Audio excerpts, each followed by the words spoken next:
Hi, good morning, everyone. Welcome back to Value.Venture. Have you ever wondered why a bank sends a valuer to physically inspect the property you're buying, even after you've submitted all the required documents? That inspection is part of the retail valuation process. Today, let us understand what a retail valuation report is and where it is commonly used.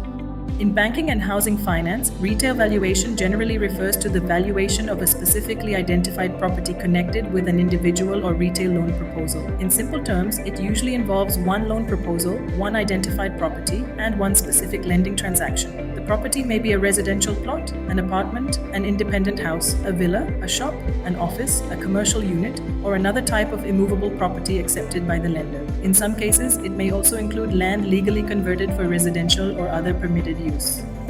The main purpose of a retail valuation report is to help the lender understand the identity, physical condition, marketability, and reasonable value of the property being purchased or offered as security.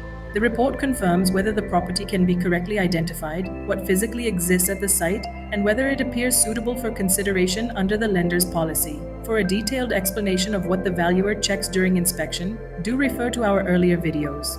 So where is a retail valuation report used? Its use can broadly be divided into three stages. The first is the purchase or construction stage. It's commonly required for home purchase loans, buying an apartment, a villa, an independent house, or a resale property. It's used for under construction home loans, where the valuer identifies the particular unit and records the stage of construction. For self-construction loans, the valuer assesses the plot value, the proposed construction cost, the approved plan, and the progress achieved. And it's required for plot purchase loans and combined plot and construction loans.